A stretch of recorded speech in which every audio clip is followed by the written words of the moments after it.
الحمدللہ رب العالمین والصلاة والسلام علی محمد الامین فاعوذ باللہ من الشیطان الرجیم بسم اللہ الرحمن الرحیم۔ خواتین و حضرات، یہ سورہ بقرہ کی آیت 78 ہے جس سے ہم درس کی ابتدا کر رہے ہیں۔ اس میں بنی اسرائیل سے خطاب ابھی جاری ہے۔ ان کے بارے میں یہ بات اس سے پہلے کی آیات میں واضح کی گئی کہ ان کے علماء دین کے معاملے میں اس پستی میں اتر چکے ہیں کہ ان کے پاس رسالت مآب صلی اللہ علیہ وسلم کے بارے میں جو پیشین گوئیاں ہیں، وہ جب ان کے ماننے والے حضور کے پاس جاتے ہوئے یا مسلمانوں سے ملتے ہوئے کہیں بیان کر دیتے ہیں تو وہ ان کو یہ کہہ کر روکتے ہیں کہ یہ چیز قیامت میں تمہارے خلاف حجت بن جائے گی۔ وہ شاید اس بات سے واقف نہیں ہے کہ اللہ تعالیٰ دلوں کے بھید جانتا ہے، جو کچھ وہ چھپاتے ہیں اس کو بھی جانتا ہے، جو کچھ جو ظاہر کرتے ہیں اس کو بھی جانتا ہے۔ چنانچہ پچھلے سلسلہ بیان کا خاتمہ یہاں پہ ہوا تھا کہ وَلَا يَعْلَمُونَ أَنَّ اللَّهَ يَعْلَمُ مَا يُسِرُّونَ وَمَا يُعْلِنُونَ، یعنی کیا یہ لوگ اس بات سے باخبر نہیں ہیں، اس بات سے واقف نہیں ہے کہ اللہ ان کے کھلے اور ان کے چھپے سے واقف ہے، کوئی چیز بھی اس کی نگاہوں سے چھپی ہوئی نہیں ہے۔ اب یہ ارشاد فرمایا کہ وَمِنْهُمْ أُمِّيُّونَ، یعنی یہ تو ان کے علماء کا حال ہے۔ ان کے فقہاء اور ان کے علماء اس پستی میں اتر چکے ہیں کہ خدا کو بھی دھوکہ دینا چاہتے ہیں اور اپنے عوام کو بھی دھوکہ دینا چاہتے ہیں۔ انہوں نے اللہ کی کتاب میں تحریفات کی ہوئی ہیں اور اس طریقے سے اپنے تعصبات کو بنیاد بنا کر یہ نبی صلی اللہ علیہ وسلم کی بعثت کے بعد آپ کا ساتھ دینے کی بجائے آپ کے منکر ہو کر کھڑے ہو گئے ہیں۔ ان کے ساتھ وہ عامی بھی ہیں، یعنی جو لوگ ان کے پیرو ہیں۔ منہم امیون، ان پڑھ ہیں، دین سے واقف نہیں ہیں، جو کچھ ان کے علماء کہتے ہیں اس کو مان لیتے ہیں، جس بات کو دین قرار دیا جاتا ہے اسی کو دین سمجھ کر بیٹھ جاتے ہیں۔ چنانچہ ارشاد فرمایا ہے کہ لا یعلمون الکتاب الا امانیہ، ان کا کتاب کا علم، اللہ کی کتاب کا علم اس سے سوا کچھ نہیں ہے کہ کچھ خواہشیں ہیں جنہوں نے ان دین کا نام دے رکھا ہوا ہے۔ امانی یعنی وہ تمنائیں، وہ خواہشیں جو انسان اپنے طور پر قائم کر لیتا ہے اور پھر یہ خیال کرتا ہے کہ اس کی یہ خواہشیں پوری ہو جائیں گی۔ دین میں بھی بسا اوقات ایسا ہوتا ہے کہ اصل دین سے جب لوگ واقف نہیں رہتے تو وہ یہ خیال کرتے ہیں کہ اگر وہ فلاں اور فلاں کو خوش کر لیں گے تو جنت میں چلے جائیں گے، فلاں کا دامن پکڑ لیں گے تو جنت میں چلے جائیں گے، ان کو کوئی خصوصی حیثیت حاصل ہے چنانچہ اللہ تعالیٰ ان کے ساتھ رعایت فرمائیں گے۔ اس طرح کی بہت سی چیزیں ہیں جو بالخصوص ان امتوں میں پیدا ہو جاتی ہیں جو انبیاء علیہم السلام سے وابستہ ہوتی ہیں۔ علماء جس مقام پر پہنچ جاتے ہیں اس کو قرآن نے پہلے بیان کر دیا، اور عوام بالعموم جن تمناؤں میں گرفتار ہو کر دین کی اصل حقیقت سے بے خبر ہو جاتے ہیں اب اس کو واضح کیا ہے، اور یہ بتایا ہے کہ وہ لوگ جو کتاب الہی کا علم رکھتے تھے، ان کے اندر سے سمجھنے والے لوگ تھے، لکھنے پڑھنے والے لوگ تھے، وہ اس بات سے ناواقف نہیں تھے کہ اللہ کی کتاب تورات میں کیا باتیں بیان ہوئی ہیں۔ ان کی پستی یہ ہوئی کہ انہوں نے جانتے بوجھتے اس میں تحریف کر ڈالی، اپنے تعصبات کی وجہ سے انکار کر دیا، اس کی ہدایت کو ماننے سے گریز کیا۔ پہلے انہوں نے عہد باندھا اللہ تعالیٰ کے ساتھ کہ وہ اس کی شریعت کے پابند ہو کر رہیں گے، اور پھر اس کی شریعت ہی کے اندر بہت سی مین میخ نکالنا شروع کر دی۔ یہاں اب یہ بتایا جا رہا ہے کہ ان کے اندر کے جو عامی ہیں ان کا بڑا مسئلہ یہ ہے کہ وہ اللہ کی کتاب سے واقف ہی نہیں ہیں، انہوں نے کبھی اس کو پڑھ کر دیکھا ہی نہیں ہے، وہ یہ جانتے ہی نہیں ہیں کہ اس میں کیا لکھا ہوا ہے، کیا بات کہی گئی ہے، کیا دین پیش کیا گیا ہے، کن چیزوں کا پابند کیا گیا ہے، کیا عہد باندھا گیا ہے، کس چیز کے لیے وہ خدا کے سامنے جواب دہ ہیں۔ انہوں نے کچھ اپنی تمنائیں اور اپنی آرزوئیں دین کی صورت میں قبول کر رکھی ہوئی ہیں۔ اگر غور کیا جائے تو یہی صورتحال اس وقت مسلمان امت کی بھی ہے، یعنی ایک طرف اس کے علماء اور فقہاء ہیں جن میں سے زیادہ تر کتاب الہی کے بارے میں وہی رویہ اختیار کیے ہوئے ہیں جو رویہ اس سے پہلے بنی اسرائیل کے علماء اور فقہاء کا بیان ہوا۔ کتاب الہی سے بے اعتنائی اپنی انتہا کو پہنچی ہوئی ہے، دوسری چیزیں اس سے زیادہ اہم ہو چکی ہیں۔ کتاب الہی کا علم، کتاب الہی کی دعوت یہ لوگوں کے لیے اجنبی بن چکی ہے، اور دوسری جانب عوام ہیں، ان کے ہاں کچھ تصورات ہیں، وہ سمجھتے ہیں کہ یہ امت مرحومہ ہے، اس کے لیے اللہ نے بخشش کا وعدہ کر رکھا ہوا ہے، اس کے ساتھ اللہ تعالیٰ خصوصی معاملہ کریں گے، اور وہ اسی میں جیتے ہیں اور یہ خیال کرتے ہیں کہ وہ جو جرائم بھی کر لیں، اللہ تعالیٰ کی جو نافرمانی بھی کر لیں، لوگوں کے جو حقوق بھی تلف کر لیں، ان سے بہرحال کوئی مواخذہ نہیں ہوگا۔ یہ جو تمناؤں اور آرزوؤں کی زندگی ہے یہ ہمیشہ مذہب سے وابستہ عوام میں پیدا ہو جاتی ہے۔ تو قرآن مجید نے یہ توجہ دلائی کہ ان کے ساتھ یہ حادثہ ہوا ہے کہ ایک جانب تو ان کے علماء اس پستی میں اترے، دوسری جانب عوام جانتے ہی نہیں کہ صحیح دین کیا ہے۔ یہ بحث اصل میں یہاں سے شروع ہوئی تھی کہ مسلمانوں کے اندر یہ خیال پیدا ہوا کہ یہ ایمان لے آئیں گے، تو قرآن مجید نے یہ توجہ دلائی کہ اگر تم ان کی پوری شخصیات کا مطالعہ کرو تو تم پر یہ بات واضح ہو جائے گی کہ ان کے علماء و فقہا کا معاملہ کیا ہے اور ان کے عوام کا معاملہ کیا ہے۔ لا یعلمون الکتاب الا امانیہ، یہ کتاب کا اتنا ہی علم رکھتے ہیں جتنی ان کی خواہشیں اور تمنائیں ان کو بتا دیتی ہیں، نہ اس بات سے واقف ہیں کہ کیا عہد اس میں باندھا گیا ہے، نہ اس بات سے واقف ہے کہ اس میں کیا شریعت بیان کی گئی ہے، نہ اس بات سے واقف ہے کہ آنے والے پیغمبر کے بارے میں اس میں کیا پیشین گوئیاں ہیں۔ وَإِنْ هُمْ إِلَّا يَظُنُّونَ، یعنی اب یہ اپنے گمانوں پر چلتے ہیں، ان کے گمان ہی ان کے رہنما ہیں، ان کے پاس یقین کا کوئی سرمایہ نہیں ہے۔ جو چیز یہ اپنے طور پر خیال کر لیتے ہیں کہ یہ دین ہونی چاہیے، اسی کو دین سمجھ بیٹھتے ہیں اور پھر اسی میں اپنی زندگی بسر کرتے رہتے ہیں۔ فَوَيْلٌ لِّلَّذِينَ يَكْتُبُونَ الْكِتَابَ بِأَيْدِيهِمْ ثُمَّ يَقُولُونَ هَٰذَا مِنْ عِندِ اللَّهِ، تو فرمایا کہ یہ ان کے علماء کا حال ہے، یہ ان کے عوام کا حال ہے، تو پھر تباہی ہے ان لوگوں کے لیے کہ جو کتاب کو اپنے ہاتھ سے لکھتے ہیں، اللہ کا قانون اپنے ہاتھ سے مرتب کرتے ہیں، اللہ کی شریعت اپنے ہاتھ سے تصنیف کرتے ہیں، ثم یقولون ھذا من عند اللہ، اور پھر اس کے بعد لوگوں کو یہ تاثر دیتے ہیں کہ یہ اللہ کا قانون ہے، یہ اللہ کی شریعت ہے، یہ اللہ کا حکم ہے۔ ظاہر بات ہے کہ جب اس طرح کا انحطاط پیدا ہوتا ہے تو اس میں یہ سب چیزیں نمایاں ہو جاتی ہیں۔ یہود کے فقہاء و علماء کو ان میں بڑی خصوصی اہمیت حاصل ہو گئی ہوئی تھی، اور وہ یہ خیال کرتے تھے کہ اس خصوصی حیثیت سے فائدہ اٹھا کر ہم جس چیز کو دین اور شریعت قرار دے دیں گے لوگ اس کو ماننے کے لیے مجبور ہوں گے، چنانچہ اپنے فتاویٰ کو بھی کتاب الہی کا حکم کہہ کے پیش کرتے، اپنے استنباط کو بھی کتاب الہی کا حکم کہہ کے پیش کرتے، اپنے اجتہادات کو بھی کتاب الہی کا حکم کہہ کے پیش کرتے۔ یہ اسی طرح کی چیزیں ہیں جن کا یہاں حوالہ دیا ہے کہ ان لوگوں کے لیے تباہی ہے کہ جو لوگوں کو اس معاملے میں صحیح تعلیم نہ دیں اور انہیں یہ الگ الگ کر کے نہ بتائیں کہ یہ اللہ کی کتاب ہے، یہ ہم نے اس سے سمجھا ہے، یہ ہمارا فہم ہے، اور یہ وہ معاملہ ہے جس میں ہم نے کوئی اجتہاد کیا ہے یا اپنے طور پر کوئی رائے قائم کی ہے، بلکہ ان تمام باتوں کو اللہ کے قانون اور اللہ کی شریعتی کی حیثیت سے پیش کرتے ہیں۔ اس سے ہماری امت کے لیے بھی یہ بڑا سبق ملتا ہے کہ اس کے علماء کو کیا کرنا چاہیے۔ چنانچہ یہ بات ہر شخص پر واضح ہونی چاہیے کہ ہر عالم اس بات کا مکلف ہے، یہ اس کی ذمہ داری ہے کہ جب وہ دین بتائے تو لوگوں کو صاف صاف یہ بتا دے کہ اتنی بات اللہ کی کتاب میں بیان ہوئی ہے، اتنی بات اللہ کے پیغمبر صلی اللہ علیہ وسلم نے ارشاد فرمائی ہے، یہ اس میں میرا فہم ہے، اور اس کے بعد جو معاملات ہیں ان میں اجتہاد کر رہا ہوں۔ اس سے پہلے بھی بہت سے علماء و فقہاء نے اجتہاد کیا ہے، یہ انسانی آراء ہیں اور اس میں انسان کے فہم کو لازماً دخل ہو جاتا ہے۔ اس وجہ سے یہ وہ چیز نہیں ہے کہ جس کو آپ شریعت قرار دیں۔ اس کے معاملے میں یہی رویہ صحیح ہے کہ بات معقول ہے، سمجھ میں آتی ہے تو اس کو قبول کر لیں، اگر بات معقول نہیں ہے، سمجھ میں نہیں آتی تو اس کو رد کر دیں۔ اسی طریقے سے یہ بات بھی اپنے پیرووں کو، اپنی بات سننے والوں کو بتائیں کہ ہم پر کوئی الہام نہیں ہوتا، ہم پر کوئی وحی نہیں آتی، ہم کوئی آسمان سے ہدایت پا کے کلام نہیں کرتے، ہم اپنے علم کے حد تک اللہ کی کتاب کو، اللہ کے پیغمبر کے ارشادات کو سمجھنے کی کوشش کرتے ہیں۔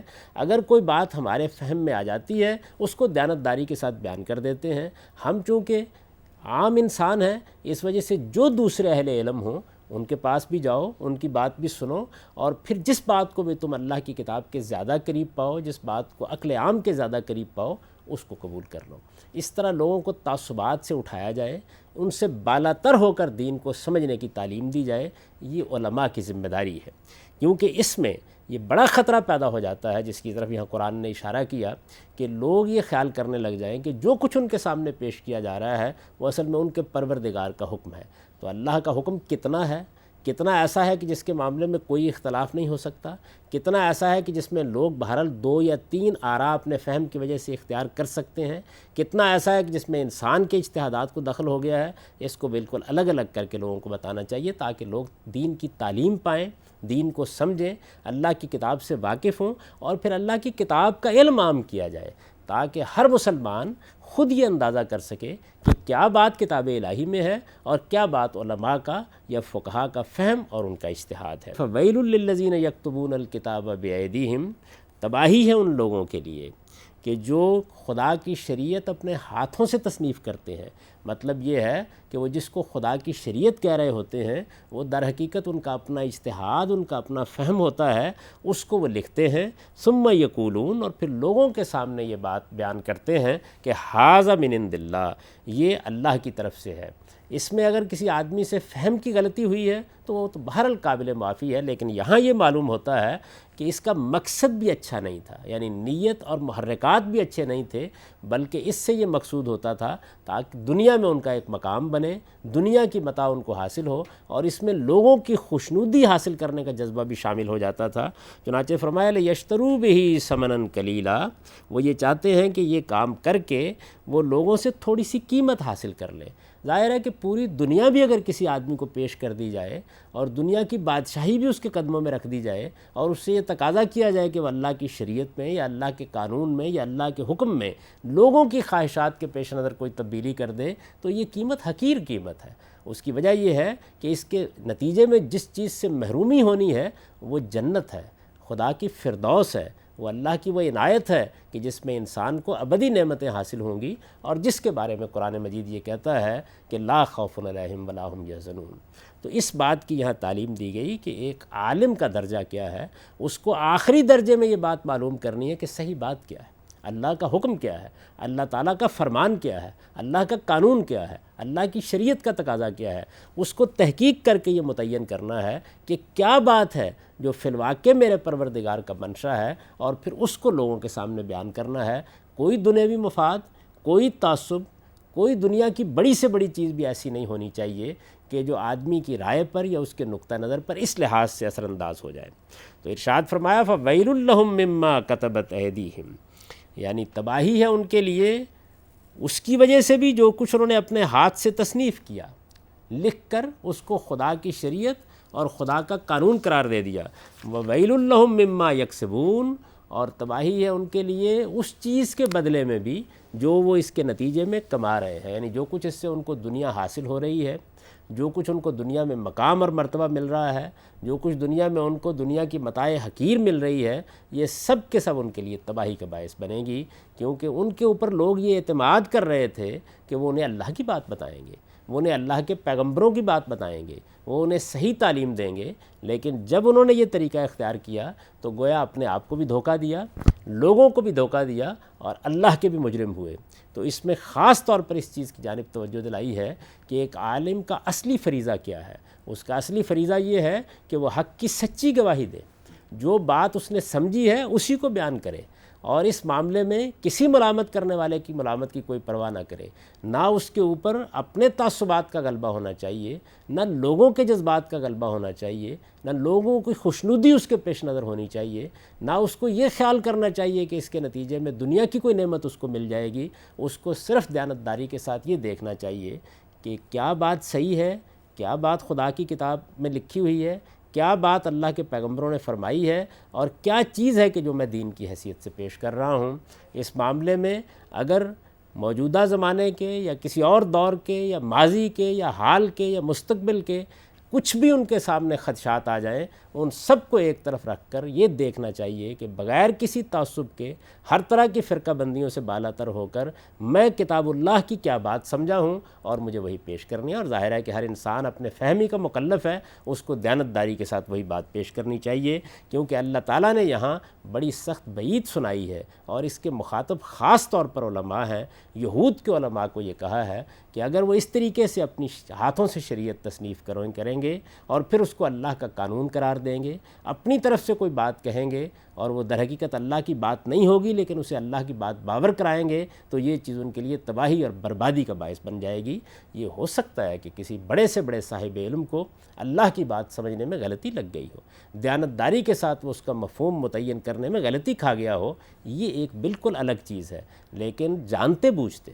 کسی تعصب کی وجہ سے، لوگوں کی خوشنودی حاصل کرنے کے لیے، لوگوں میں اپنا مقام اور مرتبہ بنانے کے لیے اگر اس نے اس طرح کی کسی جسارت کا ارتکاب کیا ہے تو اس کے معنی یہ ہے کہ اس نے اپنا دین بھی بیچ دیا ہے، اس نے اپنی آخرت بھی برباد کی ہے، اور اس نے اپنے پروردگار کی نعمتوں سے اور عنایتوں سے اور اس کے کرم سے بھی اپنے آپ کو ہمیشہ کے لیے محروم کر لیا ہے۔ اب یہ فرمایا کہ ایک طرف تو یہ صورتحال ہے، یعنی یہ لوگ، ان کے علماء اور ان کے عوام یہ کر رہے ہیں، اور پھر اس کے بعد یہ بھی بتا دیا کہ چونکہ ان کے عوام کا معاملہ یہ ہے کہ سوائے اپنی تمناؤں اور آرزوؤں کے یہ اور کچھ بھی نہیں جانتے، اور ان کے ہاں اس طرح کے عقیدے پیدا ہو گئے ہیں، یہ انہی تمناؤں میں سے ایک تمنا یا ایک آرزو یا ایک خواہش ہے جس کی مثال دی ہے، وَقَالُوا لَن تَمَسَّنَا النَّارُ إِلَّا أَيَّامًا مَّعْدُودًا، یعنی یہ کہتے ہیں کہ ہم تو انبیاء کی اولاد ہیں، ابراہیم کی اولاد ہیں، بے شمار انبیاء ہمارے اندر آئے ہیں، اللہ کی کتاب ہمارے اندر نازل ہوئی ہے، اللہ نے ہمیں ساری دنیا کے اندر سے منتخب کیا تاکہ ہم اس کے دین کے گواہ بنیں، لہٰذا اب ہم جو بھی کر لیں، جہنم کی آگ اگر ہمیں چھوئے گی تو بس چند دن ہی کے لیے چھوئے گی، یعنی یہ تو ہو سکتا ہے کہ ہمیں جہنم میں ڈالا جائے، لیکن یہ ہمیشہ کے لیے نہیں ہوگا، یہ چند دن ہی کے لیے ہوگا، اور سزا دینے کے بعد بہرحال جنت ہمارے لیے طے کر دی گئی ہے۔ فرمایا کہ یہ اس غلط فہمی میں مبتلا ہیں کیونکہ ان کا خیال یہ ہے کہ اللہ نے ان کو منتخب کیا، اپنی امت قرار دیا، ان کو دنیا بھر میں فضیلت بخشی، ان کو ابراہیم علیہ السلام کے ذریعے سے امامت کے منصب پر فائز کیا، ان کو شریعت دی، ان کے پاس اللہ کی کتابیں آئیں، تو یہ خیال کرتے ہیں کہ اول تو ہمیں جہنم میں ڈالا ہی نہیں جائے گا، اور اگر ہمارے گناہوں کی پاداش میں جانا پڑا تو چند دن کے لیے بھیجا جائے گا۔ فرمایا قُلْ اتَّخَذْتُمْ عِندَ اللَّهِ عَهْدًا، ان سے پوچھو کیا اللہ تعالیٰ سے تم نے اس معاملے میں کوئی عہد لیا ہوا ہے، کوئی معاہدہ کیا ہوا ہے؟ اگر عہد لیا ہوا ہے فَلَن يُخْلِفَ اللَّهُ عَهْدًا، تو اللہ ہرگز اپنے عہد کی خلاف ورزی نہیں کرے گا۔ ام تقولون علی اللہ ما لا تعلمون، یا صورتحال یہ ہے کہ تم اللہ تعالیٰ پر جھوٹ باندھ رہے ہو، اللہ کی طرف ایک غلط بات منسوب کر رہے ہو۔ میں اس سے پہلے بھی عرض کر چکا ہوں کہ یہ سارا سلسلہ بیان در حقیقت اس بات کو واضح کرنے کے لیے ہے کہ اللہ کا قانون بے لاگ ہے، اور وہ اسی طریقے سے اپنا فیصلہ سنائے گا۔ چنانچہ یہ فیصلہ یہاں خاتمہ کلام کے طور پر سنا دیا، اور وہ فیصلہ یہ تھا کہ بلا من کسب سیئۃ وأحاطت بہ خطیئتہ، کہ کیوں نہیں جس نے بھی گناہ کا ارتکاب کیا اور گناہ اس کی زندگی بن گیا، فاولئک اصحاب النار، وہ جہنم میں جائے گا، ہم فیہا خالدون، اور اس میں ہمیشہ رہے گا، والذین آمنوا وعملوا الصالحات اولئک اصحاب الجنہ ہم فیہا خالدون، اور ایمان والے اور نیک عمل کرنے والے وہ جنت میں جائیں گے اور وہ اس میں ہمیشہ رہیں گے۔ اب ان آیات کا سادہ ترجمہ سن لیجئے۔ ارشاد فرمایا ہے، اور یہ وہ لوگ ہیں کہ ان میں بن پڑے عامی بھی ہیں جو اللہ کی کتاب کو صرف اپنی آرزوؤں کا ایک مجموعہ سمجھتے ہیں اور اپنے گمانوں ہی پر چلتے ہیں، سو تباہی ہے ان کے لیے جو اپنے ہاتھوں سے شریعت تصنیف کرتے ہیں، پھر کہتے ہیں یہ اللہ کی طرف سے ہے تاکہ اس کے ذریعے سے تھوڑی سی قیمت حاصل کر لیں، سو تباہی ہے ان کے لیے اس چیز کی وجہ سے جو ان کے ہاتھوں نے لکھی، اور تباہی ہے ان کے لیے اس چیز کی وجہ سے جو اس کے ذریعے سے وہ کماتے ہیں۔ اور یہ وہ لوگ ہیں کہ انہوں نے دعویٰ کیا ہے کہ دوزخ کی آگ ہمیں صرف گنتی کے چند دنوں کے لیے چھوئے گی۔ ان سے پوچھو کیا اللہ سے تم نے کوئی عہد لیا ہے؟ اس لیے کہ اگر عہد لیا ہے تو اللہ کسی حال میں اپنے عہد کی خلاف ورزی نہ کرے گا، یا تم اللہ پر ایسی تہمت باندھ رہے ہو جس کے بارے میں تم کچھ نہیں جانتے۔ ہاں کیوں نہیں، جن لوگوں نے کوئی بدی کمائی ہے اور ان کے گناہ نے انہیں پوری طرح گھیر لیا ہے، وہ دوزخ کے لوگ ہیں، وہ اس میں ہمیشہ رہیں گے، اور جو ایمان لائے اور انہوں نے نیک عمل کیے وہی جنت کے لوگ ہیں، وہ اس میں ہمیشہ رہیں گے۔ اقول قولی ھذا واستغفر اللہ لی ولکم ولسائر المؤمنین۔